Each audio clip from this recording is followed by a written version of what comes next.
J'avais 14 diapositives, je vais en le faire en 5 pour vous ménager, parce qu'il y a beaucoup d'informations. Vous dire que, en fait, je vais illustrer ce qui a été présenté à travers les deux stratégies, PRFB et stratégie de la filière bois de la région, ce que notre fédération a engagé dans le cadre de la stratégie de la région qui a été votée en octobre 2017 déjà. Avant donc de vous, en quelques diapositives, qui est la Fédération nationale des communes forestières? Donc c'est une association ancienne qui a été créée en 1933 et qui avait pour vocation de défendre les intérêts des communes propriétaires de forêts face à l'administration des eaux et forêts ou à côté de l'administration des eaux et forêts, selon les époques. C'est un vieux couple, les élus et l'administration des eaux et forêts, et comme dans tous les vieux couples, il y a des moments faciles et des moments plus difficiles. Donc cette fédération, aujourd'hui, elle a 6000 collectivités adhérentes, 50 associations départementales structurées, vous le voyez sur la carte. Alors je ne sais pas si, voilà, ici. Historiquement, les communes propriétaires de forêts sont dans ces régions-là, et puis sur les massifs montagneux.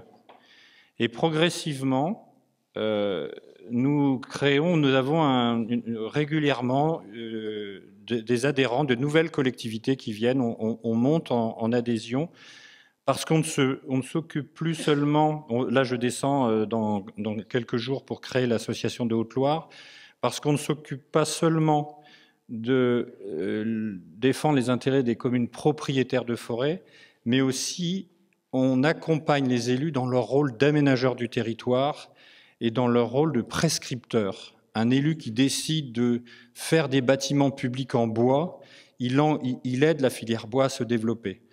Un élu qui décide de travailler sur le PLUI et de travailler sur le SCOT et de faire que la forêt soit un outil d'aménagement, il travaille pour le... Alors, il y a beaucoup de critiques sur les élus. Il faut les changer, hein, s'ils ne vont pas. Vous avez un bulletin de vote. Je préfère le dire, comme ça je devance certaines questions.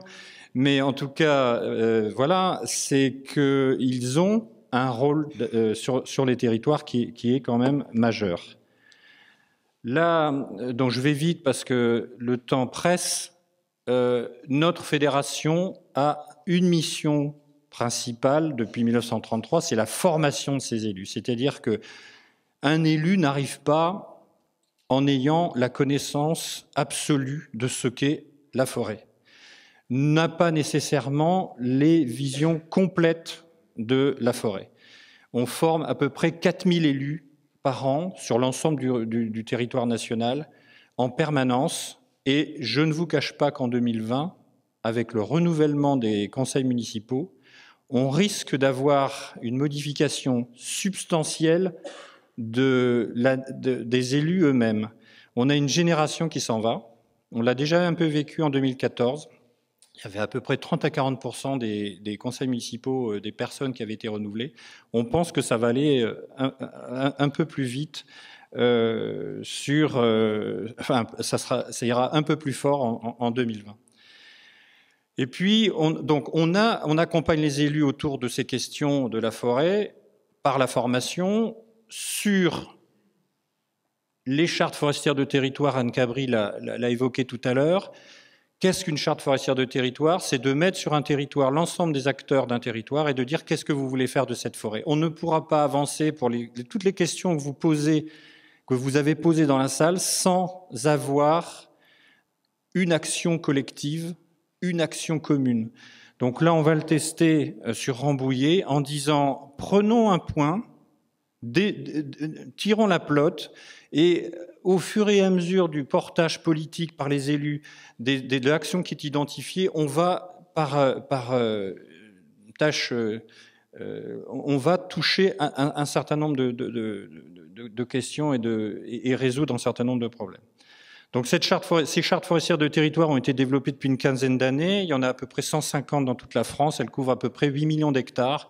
Et elles ont débouché sur des projets bois énergie, des projets bois de construction, bois local, avec un chapeau toujours. Pourquoi est-ce que les communes forestières se mettent sur le bois énergie ou s'intéressent à la question du bois construction? Pour utiliser la ressource locale, pour utiliser en circuit court la ressource de nos territoires et augmenter la valeur ajoutée. Apporter de la valeur ajoutée sur les territoires, pardonnez-moi. Donc je passe parce qu'on n'a plus le temps. Donc sur la question qui a ce que je voulais illustrer, la démarche qui est portée par la région Île-de-France et que nous mettons en œuvre, c'est de créer un réseau d'élus référents pour les intéresser à cette filière forêt-bois, les amener à être porteurs de projets et de faire, avec leurs pairs, d'augmenter le nombre d'élus qui seront porteurs d'une politique.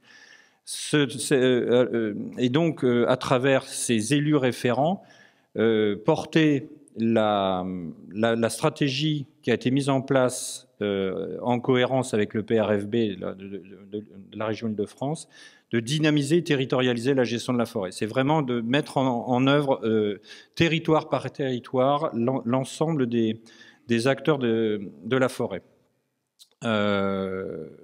Structurer la filière, bien évidemment, mais ça, c'est pas nous directement, en lien avec Francilbois, en lien avec les entreprises.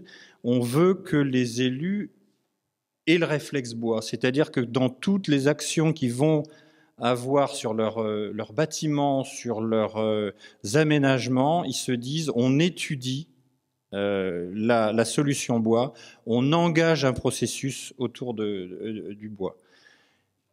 Territorialiser la gestion de la forêt, c'est aussi travailler sur le foncier, ça a été dit tout à l'heure.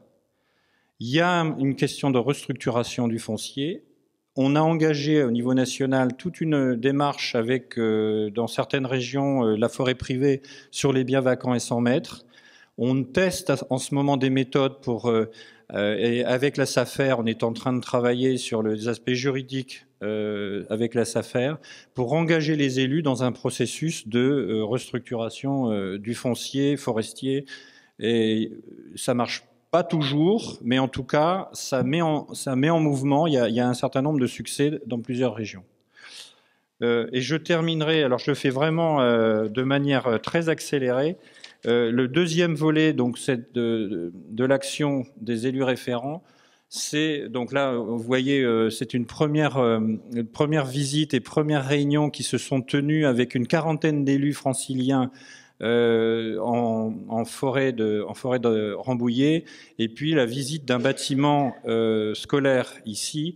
Le maire avait engagé un processus de tout bois et de montrer que c'est possible, parce qu'il y a tellement de détracteurs, il y a tellement de gens qui disent ça ne marche pas, etc., que le démonstratif est souvent le plus efficace. Démontrons que c'est possible, démontrons qu'on peut le faire pour arriver à convaincre les